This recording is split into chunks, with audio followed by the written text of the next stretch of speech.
he saith unto him, Will thou be made whole? Would you join me in a word of prayer, please? Father, we thank you this morning for the time you've given us. Thank you for the blessings of life. Thank you, Lord, for your love. Thank you for your mercy, your grace. Lord, as we have just examined the Scriptures, it is so much spoken to our heart about being made whole. It is the completeness of life that you want a believer to have. It is the completeness of life that we can have as a believer if we trust in you. Father, we love you today, and we thank you for who you are. As we examine such a powerful story within the Word that you have given us today, Lord, for the next few moments, I pray that our hearts will reach out to you in the Scripture, Lord, that our hearts will understand the value of what it means to be made whole in your sight. Father, on this side of heaven, you never speak to us about perfection because we're not able to be perfect, but we are able to be holy. We are able to be justified, and we are able to be righteous in your sight. So help us, Lord, today to understand the story that you've given to us, to take hold of it, to apply for it may be needed this day. In Christ's name I pray. Amen. As I examine this story this week here in chapter 5, and you'll have to look back a few verses with me to understand the complete story. There's a feast had taken place in Jerusalem, and here the Jews had come for this feast annually. It doesn't give us the feast, but the verses tell us that it's taken hold, and Jesus himself came to Jerusalem on that day. Now, the Bible also tells us that a lot of impotent people came there, the lame, the blind, the different factors of life, of difficulties they had in their life. They came there to wait upon the water to be troubled at the pool of Bethsaida. When we were there in 2005, we were able to go to this pool that had been reestablished and opened back up from many centuries ago. Even in Jesus' day, this pool was still vital in that day in 2005. It's still there today. If you go to Jerusalem, you can go to this same pool where this story took place that Jesus gives us. But beyond that, when we look at the challenging of the verse, the Bible tells in verse 4, an angel would come down, stir the water, the people would wait on that to happen, and then the first ones that would step into the water after the troubling of the water would be made whole. Now, folks, what I want to say to you this morning, this is a scene of spirituality taking place in the life of the believer. Physical healing is critical to all of us, and we certainly all desire that when we have need of it. But spiritual healing is what God teaches us about in the Word more than anything. He brings to us spiritual healing by understanding what it means to experience physical healing at times in our life. That is sometimes a model that we have to learn from. Here we see that example taken hold. Jesus spoke to the man in a moment here in verse 6. We'll read, but back up to verse 5 with me. Verse 5 and verse 7 gives us the scene of this story that Jesus is bringing home to the people in that day and time and applied to this particular man. The Bible tells us in verse 5, and a certain man was there which had an infirmity 38 years. Now, he had an infirmity of some type. It doesn't give us specific detail, but whatever the detail was, he had a problem for 38 years. Now, spiritually, this 38 is not coincidence here, by the way.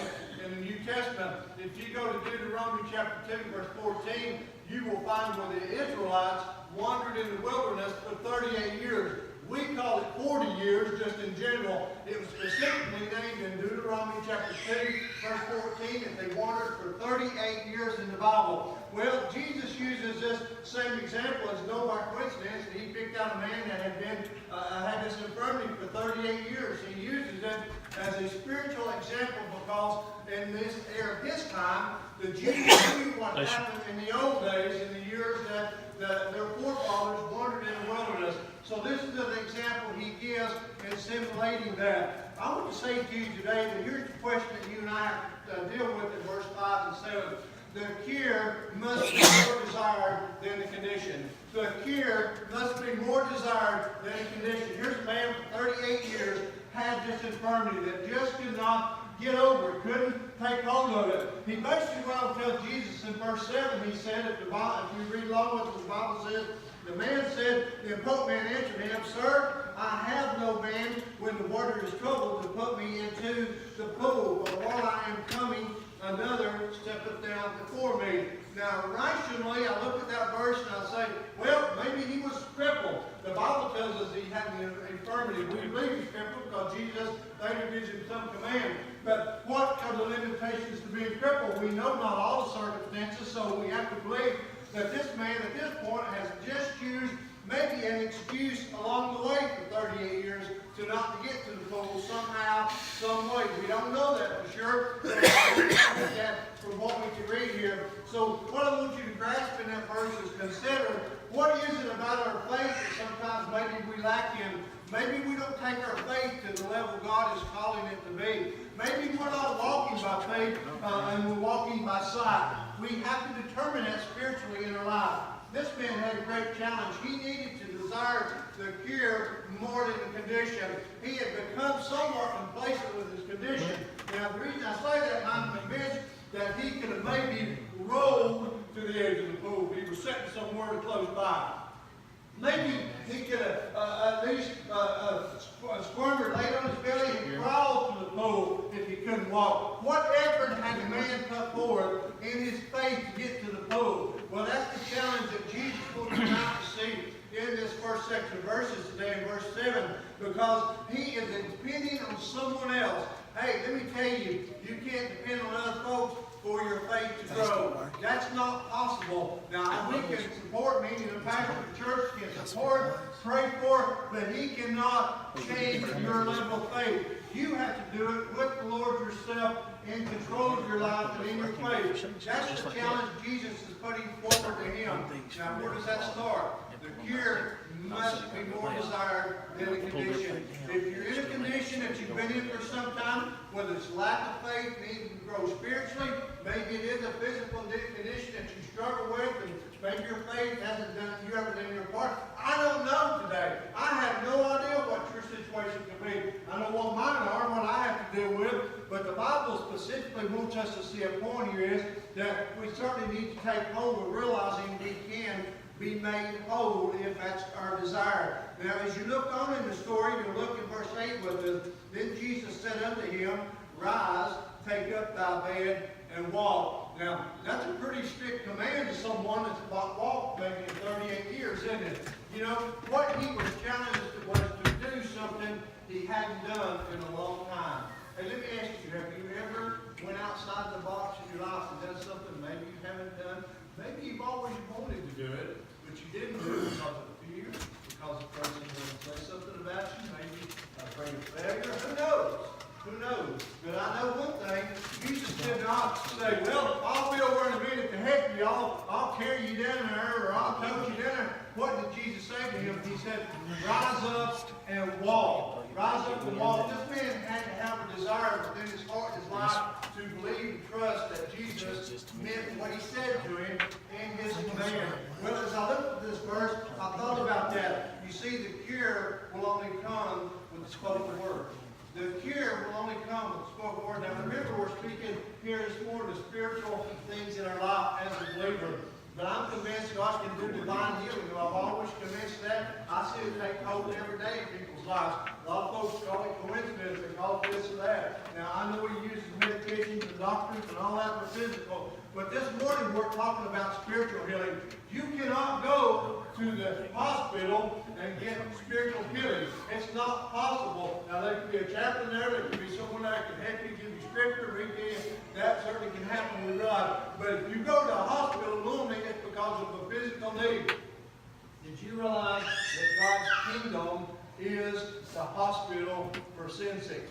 It's not true in the church. The church is the right place to come. The church building and this people in here can't change people's lives. Only God can do that. You see, he has the cure, and it's in his spoken word. It is the living word that is the only cure that takes place in our lives as believers. If you desire it bad enough and show God you're genuinely wanting it, God will provide it if it's what you need.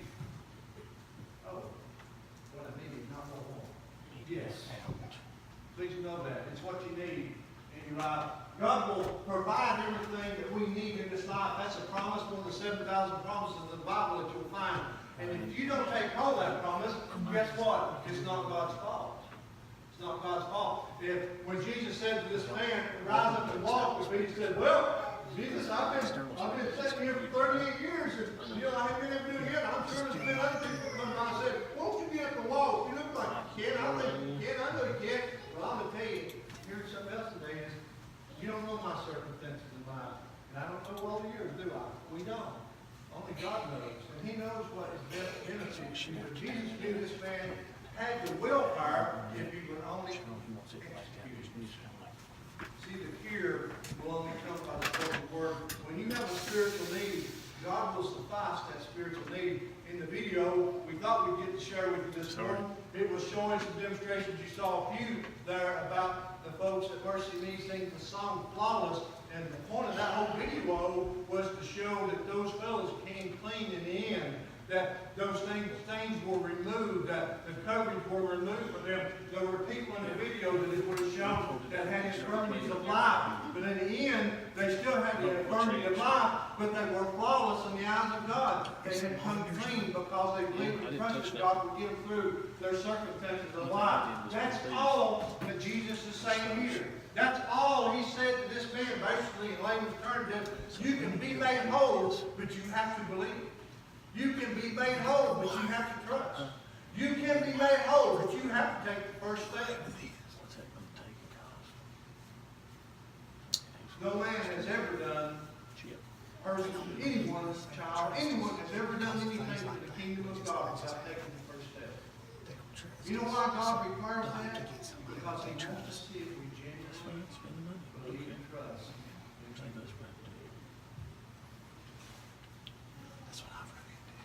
Just look on verse 9 and 10 this morning, or verse 9 as we close.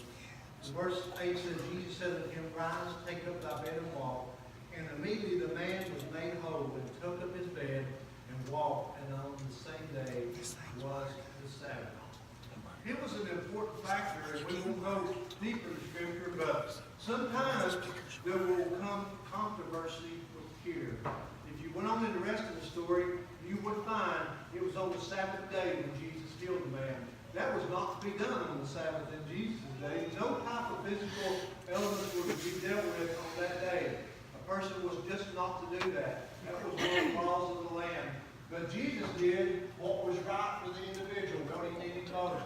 And you see, that's the point to you and I today. Sometimes you can be criticized and condemned when you take that step. When you take that step of faith, there could be someone in your family that disagrees or thinks, oh, he's trying to show off, or, oh, they're trying to do that, they're trying to look big, da-da-da. The story goes on. That controversy can happen when you truly seek to cure to be made whole. But Jesus said, will thou be made whole? He didn't say, do you have any reason to do it for someone else? Do you have any reason to do it because the preacher said you need to? That's not what he said. He asked specifically, will you be made whole? See, the challenge for you and I today as believers, you're as a believer in Christ today. We'll speak to the lost in a moment, but here's for you and I as believers today. The step of faith is to grow in our faith. That means that there is no end to it. There is no boundaries that God has put on it. He allows us to grow as we go. He allows us to grow as we can do what He's called us to do. If you're here today and you've never accepted Christ in your life as personal Savior, then I want to say to you today, you're in that condition. You're stagnant. You have never been made whole. Today is the first day to be made whole. But you have to take a step of faith. It's all about faith. It's not about what we see others do. It's about what God calls me to do.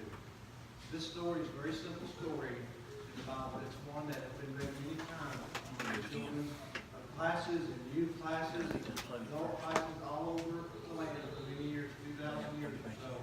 But it's just as real today as it was some 2,000 years ago. Jesus is still asking, will thou be made whole? What I need to be made whole about, preacher? Your life needs to be given to Him. First of all, you need to be your Savior. You're not going to go to heaven without Him being your Savior. It's not possible. You cannot enter the kingdom of heaven without Heavenly Father. Then secondly, as a believer, you can't even enter the complete kingdom of God in this life here. You see, I need to be all I can be for the Lord Jesus Christ. If I haven't made Him Lord of my life, I can't do that. If He's not leading, directing, and guiding by the living Word, then I'm not living a whole life as God requires me to do. So this story applies to both. Some Christians say sometimes, I'm where I need to be. I don't need none of that. I don't need any deeper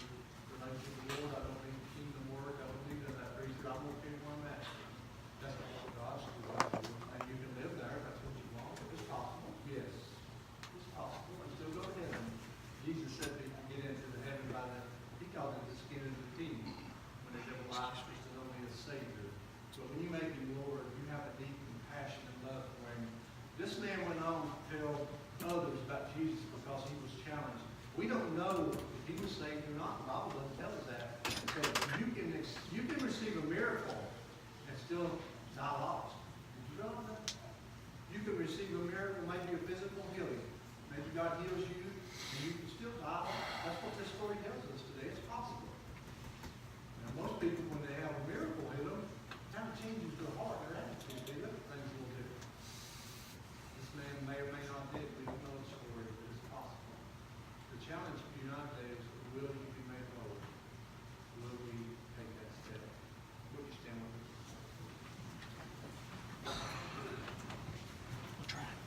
We have an invitation musical as well. It won't be video, just music. Why don't you listen to the song as we participate? The altar's going to be open this morning.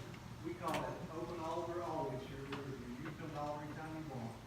Most times the invitation I stand here. This morning I'm going to stand here because this is an open invitation. It's for any and all to participate at what level you may need to. If you need to this morning, will thou be made whole? No matter what you've done.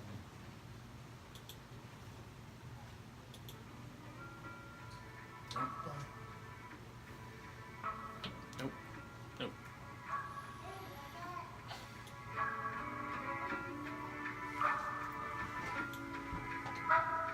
Sorry, Travis.